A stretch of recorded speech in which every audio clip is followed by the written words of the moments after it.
नमस्ते बच्चों, Yash Raj study class में आप सबका स्वागत है। आज हम दूसरी इकाई की पहली कविता धरती का आंगन महके, इस कविता का स्वाध्याय का अध्ययन करेंगे। पहला प्रश्न दिया है, सूचना के अनुसार कृतियाँ करो। नीचे कुछ कृतियाँ दी गई है और सूचनाएं दी गई है।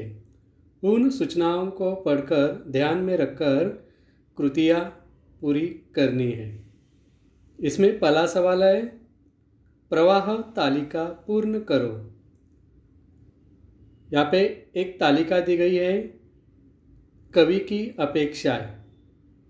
कवि की अपेक्षाएं हमें यहाँ पे उत्तर में लिखना है। कवि की पहली अपेक्षा है, ऐसी सरिता प्रवाहित करे जिससे सब खेत धान से संपन्न बने।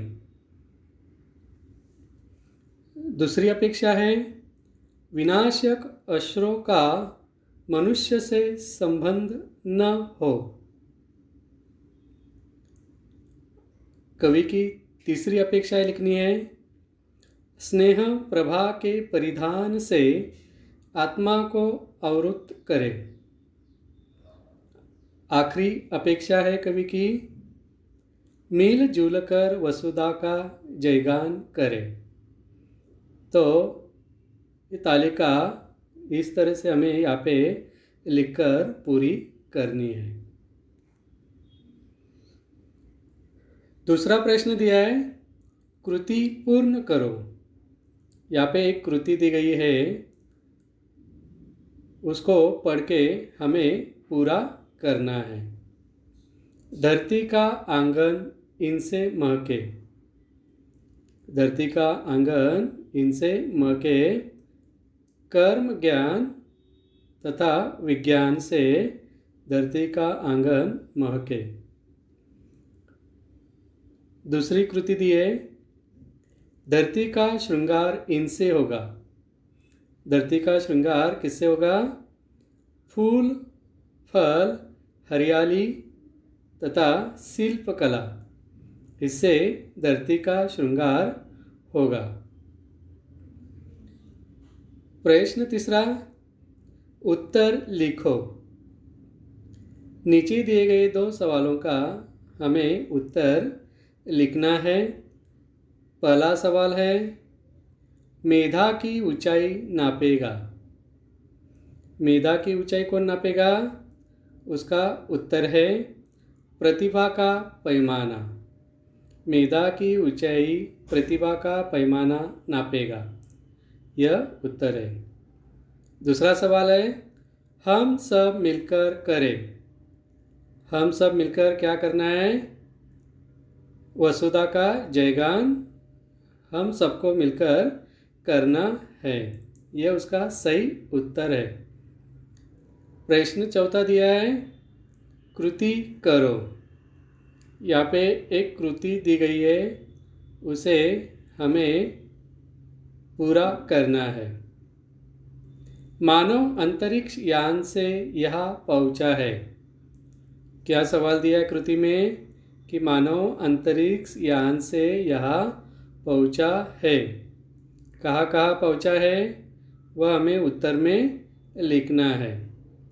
पहला उत्तर है, चंद्रलोक। मानव अंतरिक्ष यान से चंद्रलोक पर पहुँचा है। दूसरा उत्तर लिखेंगे, मंगल ग्रह पर।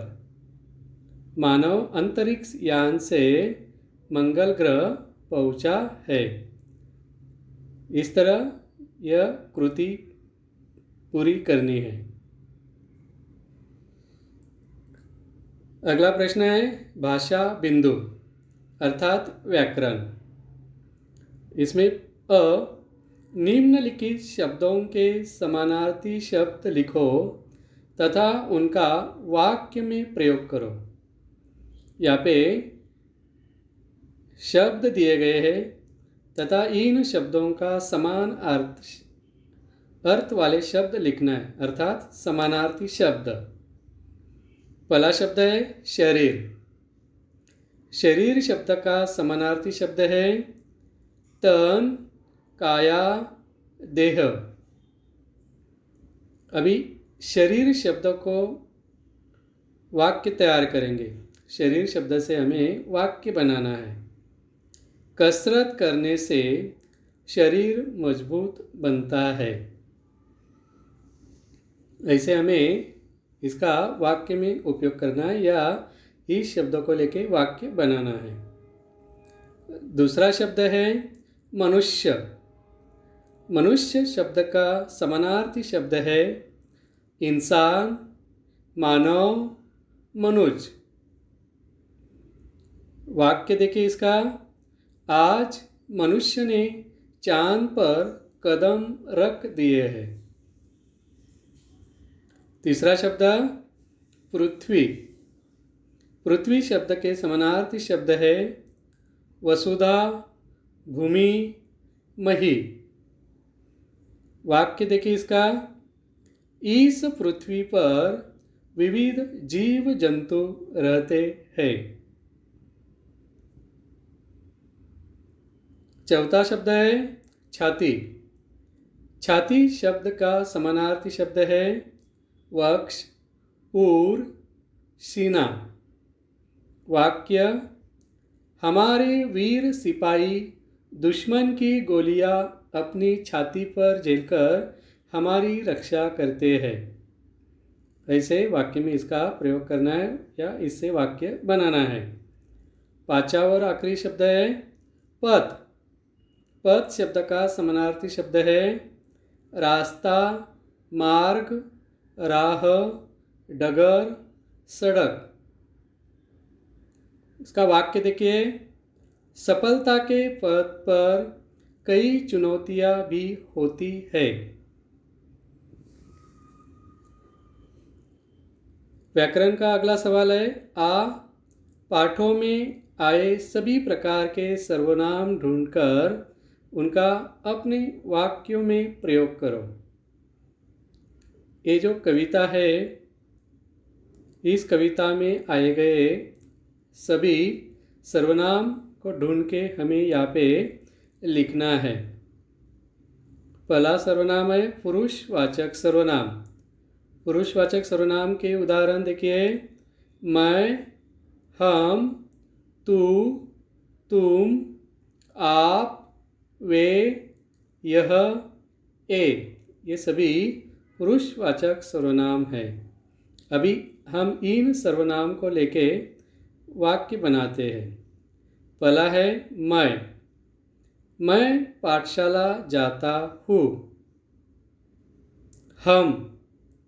हम पाठशाला जाते हैं। तू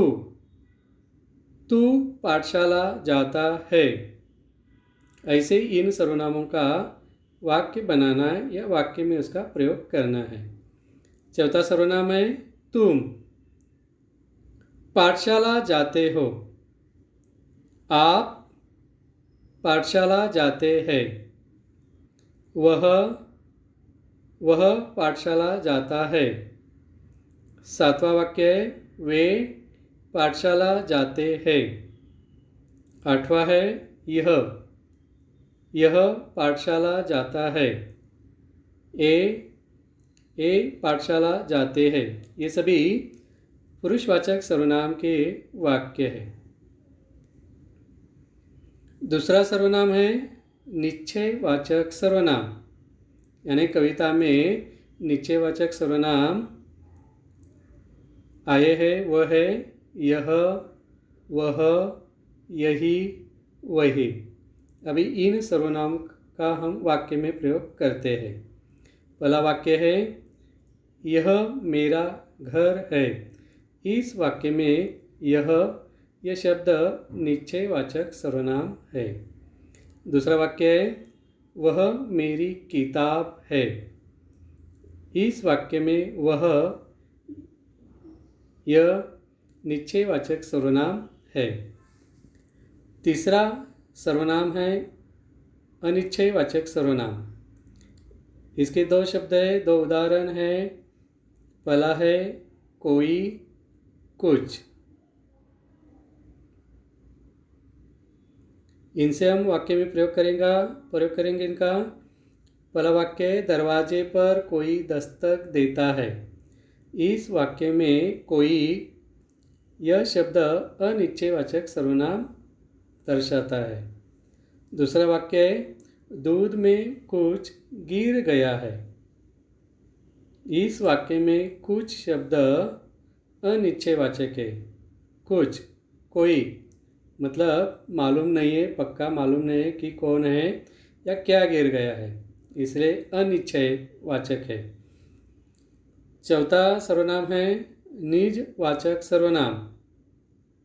निजवाचक सर्वनाम के उदाहरण है अपने आप, खुद, स्वयं।